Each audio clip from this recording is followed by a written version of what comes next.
Guys, இந்த bike taxi ஓட்டுறாங்க பார்த்தீங்களா, அவங்க செய்கிற வேலை வந்து எவ்வளோ பெரிய வேல்யூபிளான வேலையை எவ்வளோ கம்மி தொகைக்கு செஞ்சுட்டு இருக்காங்கன்றதை நான் நேற்று தான் உணர்ந்தேன். நேற்று என் ஃப்ரெண்ட் வந்து மயிலாப்பூர்லேருந்து திருவாமியூர் போகணும். அன்ஃபார்ச்சுனேட்டாக அவரோட கார் வந்து திடீர்னு ரிப்பேர் ஆயிடுச்சு. ஸோ அதனால் டக்குன்னு வந்து ரேபிடோவில் போயிட்டு அவர் புக் பண்ணார்.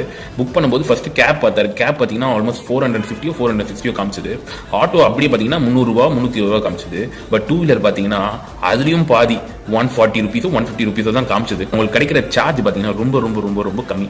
அதில் அவங்களுக்கு ஃபியூல் சார்ஜஸ் ஒரு 100 ரூபாய் போயிடும் நினைக்கிறேன். அது மீறி அவங்களுக்கு வரது ஒரு 50 ரூபா 60 ரூபா தான். இவ்வளவு ஒரு வேல்யூபிளான ஜாப், ஆனா அதுக்கேற்ற அமௌண்ட் ஏன் அவங்களுக்கு கொடுக்க மாட்டாங்க எனக்கு உண்மையிலேயே இப்போ வரைக்கும் ஆச்சரியமா தான் இருக்கு. இவங்களை எல்லாம் ரெப்ரசென்ட் பண்றதுக்கு தனியா ஒரு யூனியன் கிடையாது, இவங்களுக்கு ஒரு பிஎஃப் கிடையாது, இவங்களுக்கு ஒரு ஆர்கனைஸ்டா ஒரு செக்டார் கிடையாது. அவங்க ஓட்டுறதுனால அவங்க வண்டிக்கான தேய்மானம் ஜாஸ்தி, அவங்க உடம்புக்கான தேய்மானமும் ஜாஸ்தி. பெரிய பிரச்சனைனா இது லீகல் கிடையாது இப்போ வரைக்கும். சோ அதனால ஆட்டோக்காரங்க கிட்ட பஞ்சாயத்து, போலீஸ்காரங்க கிட்ட பஞ்சாயத்து. இதையும் மீறி எப்பயாவது ஒரு நாளைக்கு ஒரு 300 ரூபாய் 400 ரூபாய் சம்பாதிச்சிட மாட்டோமா அப்படின்னு சொல்லிட்டு அவங்க குடும்பத்துக்காகவும் அவங்களுக்காகவும் அவங்க அவ்வளவு கஷ்டப்பட்டு உழைக்கிறாங்க. உண்மையை சொல்லணும்னா இவங்களை வச்சு கம்பெனிக்காரங்க எப்படி சம்பாதிக்கணுமோ சம்பாதிச்சுக்கிறாங்க. இந்த வேலை வந்து அன்ஆர்கனைஸ்டா இருந்தாலும் இதை பல லட்சம் இளைஞர்கள் இப்போ வந்து செஞ்சுட்டு இருக்காங்க.